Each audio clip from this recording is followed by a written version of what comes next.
নমস্কাৰ প্ৰিয় দৰ্শক, বৰ্ণিতাৰ কিটচেনলৈ পুনৰবাৰ স্বাগতম জনাইছোঁ। আজি মই আপোনালোকৰ ওচৰলৈ আলু আৰু ব্ৰেডেৰে বনোৱা চপৰ ৰেচিপি এটা লৈ আহিছোঁ। আপোনালোকে নিশ্চয় আলু আৰু ব্ৰেডেৰে বনোৱা বিভিন্ন ধৰণৰ নাস্তা বনাই খাইছে। এই ৰেচিপিটো বনাবলৈ একেবাৰে ইজি হয় আৰু হঠাতে ঘৰলৈ অহা আলহীকো অতি কম সময়ৰ ভিতৰতে বনাই খুৱাব পাৰে। নতুবা গধূলি চাহৰো জুতি ল'ব পাৰে, নতুবা ল'ৰা ছোৱালী টিফিন হিচাপেও দিব পাৰে। তেনেহ'লে বলকচোন চাওঁ কেনেকৈ বনালোঁ।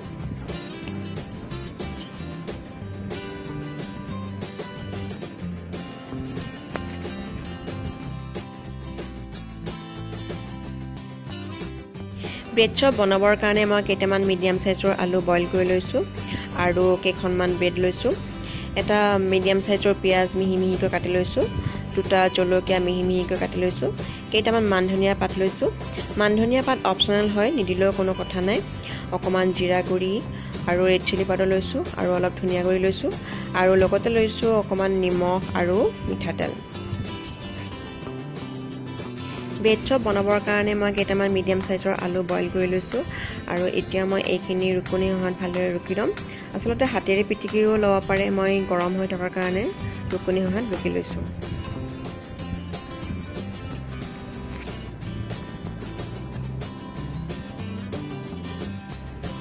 আলুখিনি ৰুকি লোৱা হৈ গ'ল আৰু এতিয়া মই ইয়াত কাটি লোৱা পিঁয়াজ, জলকীয়া আৰু মান ধনিয়া পাতখিনি দি দিম।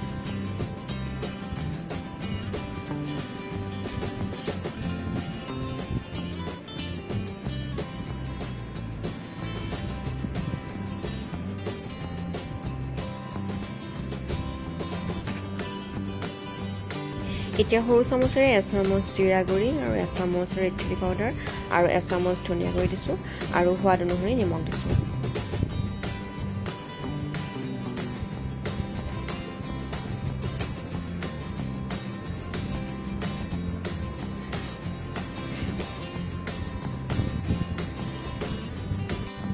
এতিয়া মই গোটেইখিনি সামগ্ৰী ভালদৰে হাতেৰে মিক্স কৰি ল'ম আৰু এটা এটাকৈ বল বনাই ল'ম।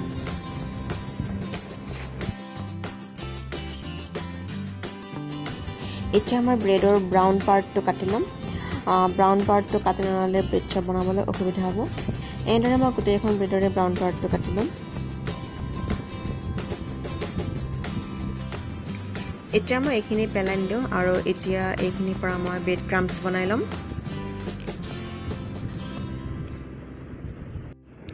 এয়া মই ব্ৰেড ক্ৰাম্পছ বনাই ল'ম।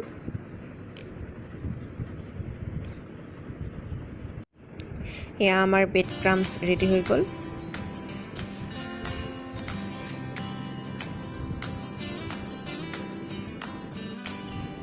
এতিয়া এখন এখনকৈ ব্ৰেড মই পানীত তিয়াই লৈছোঁ আৰু ব্ৰেডৰ পৰা পানীখিনি চেপি উলিয়াই দিছোঁ আৰু আলু ৰোল এটা এটাকৈ ব্ৰেডৰ মাজত ভৰাই ভালদৰে বান্ধি লৈছোঁ।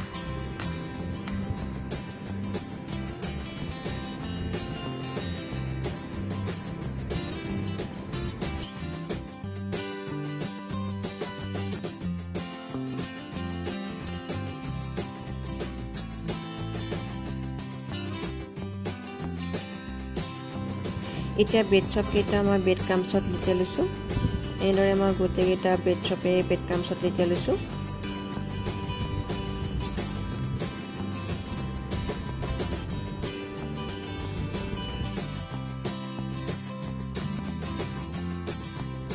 এতিয়া গেছ ষ্টভত এখন কেৰাহী পাতি দিছোঁ আৰু ইয়াত সৰিয়হ তেল দিছোঁ আৰু সৰিয়হ তেলখিনি গৰম হোৱাৰ পিছত মই গেছৰ ফ্লেম মিডিয়াম কৰি ৰাখিছোঁ আৰু ব্ৰেড চপ কেইটা এটা এটাকৈ ফ্ৰাই কৰিছোঁ।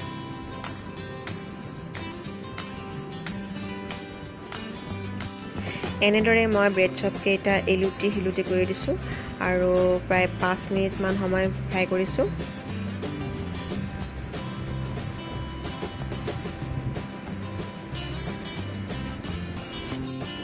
ব্ৰেড চপ কেইটা অলমষ্ট ফ্ৰাই হৈ গৈছে। এতিয়া মই তেলৰ পৰা চপ কেইটা কাঢ়ি ল'ম। দেখিছেনে, দেখিবলৈ কিমান মচমচীয়া হৈছে। এনেদৰে মই বাকী চপ কেইটাও ফ্ৰাই কৰি ল'ম।